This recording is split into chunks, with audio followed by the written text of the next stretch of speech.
strong guy right there.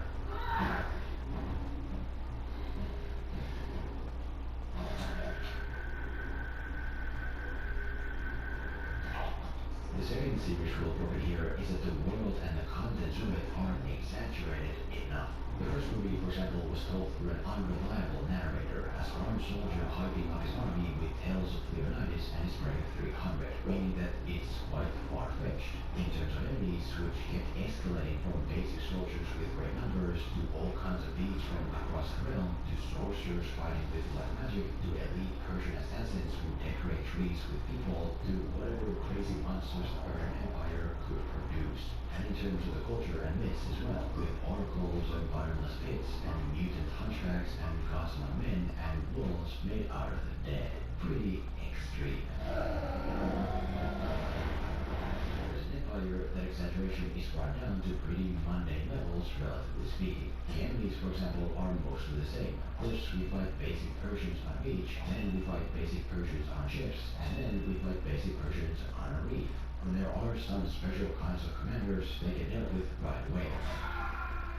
When there are some special kinds of ships, they get dealt with half accidentally right away.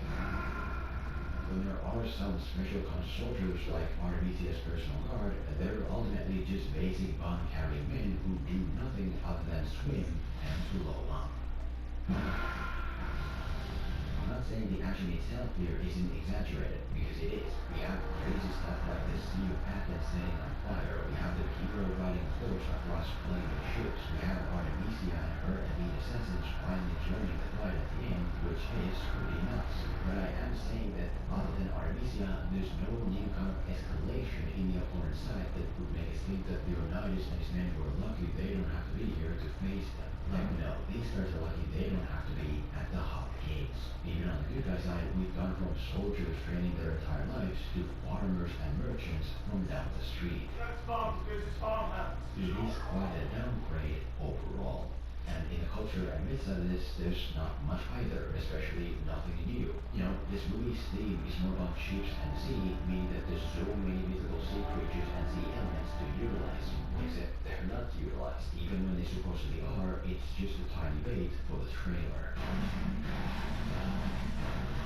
And when you're making a 300 movie, you gotta really push what you have. If this battle at sea was suddenly interrupted by a massive Caesar event, that would drastically increase people's need to see the movie because there's not too many places to see something like it. Of course, I'm a bit biased for obvious reasons, but it would have totally fit the movie to have those water monsters be real rather than a dream. Maybe that's Artemisia's plan. She wants to get the Athenians close to water level so she can unleash this Persian dinosaur shark to devour them, and the scene would be about the heroes having to survive it. Now you have something special that's a worthy addition to the predecessor. For example, if you ever make a 300 movie about the frontier of the American Revolution, you have to push the specialty of that. There's gotta be crazy elite British soldiers with crazy old-time weaponry. There's gotta be gray wolves the size of a car, or bald eagles that can break your head clean off, or a freaking Bigfoot. You know, take the idea of man versus beast from The Revenant and exaggerate it with a Bigfoot,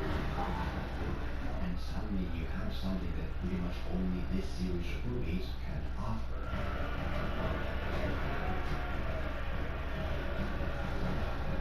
If you don't, then you have just another war movie about the American frontier. Whereas for it to be a 300 movie about the American frontier, the dial has to be pushed to the absolute max and beyond.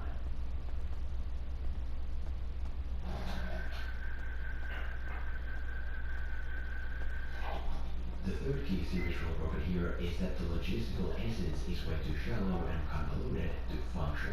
The first movie, for example, was about one historical battle, and it was very clear. The Persian army is coming to Greece, including Sparta, and the only way for the Spartans to hold them up is at this narrow canyon where the uneven numbers don't matter. That's where we'll hold them, because if we can't hold them, everyone and everything we've spent time with will be reduced to cinder. Understandable, believable, and emotionally investable. Yeah, that makes sense.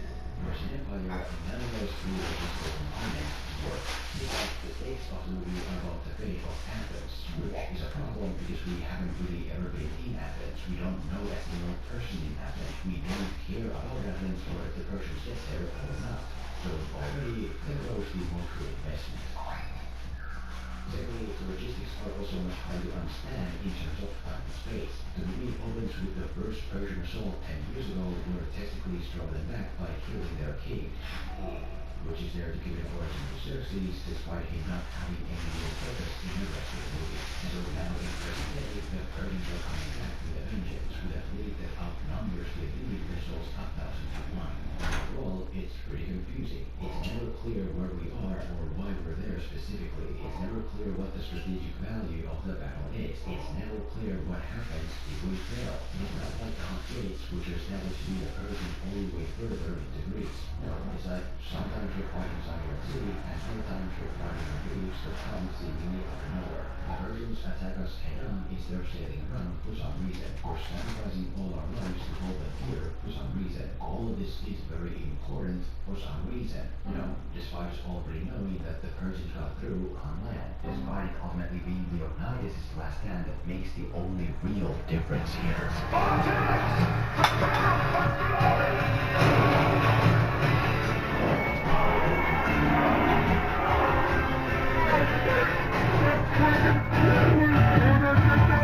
So you choose. Maybe the Persian fleet is trying to get ashore so they can rearm the land forces and this way allow them to march further inland. Maybe they need to sail through this specific patch of coastal sea to get through to that meeting place. Maybe the longer the Athenian navy holds them back, the more time they buy for the rest of Greece to get itself together.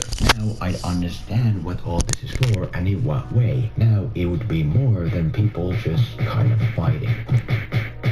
Thirdly, the believability of all this is pretty shaky, because the problem from the Persian side is quite simple. Just send a ton of ships to surround the Athenian blockade and rain fire on them from all 360 degrees all day, every day. There you go, I already beat the movie for you. It's not like the Hot Gates where there's only one very narrow path to attack from.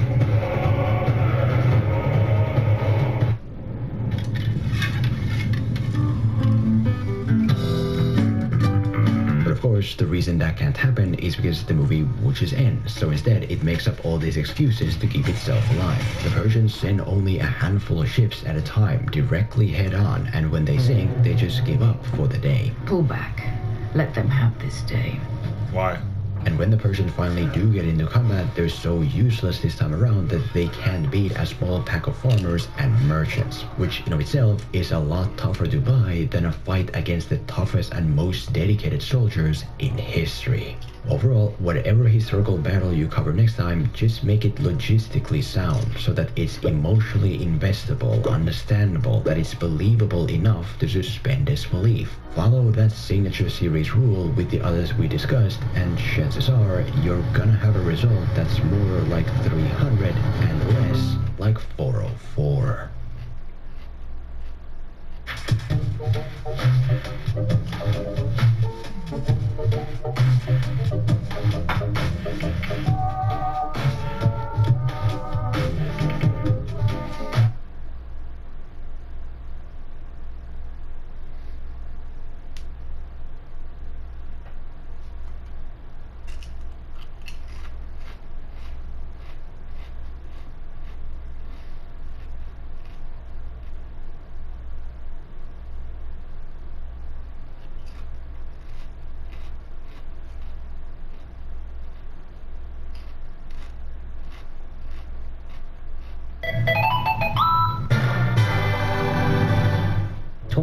I think he was gonna die a couple last time we recorded. Did you really? When Tora dropped me off, there was a guy, Tora like parked in the side. I know what you're talking about. Okay. Tora, you tell the story. No, I mean, it's not so much happened, but basically, I was dropping Zach off at an area near his house. So I pull up to the side, I signal, I pull up to the side of the road, and I come to a stop, and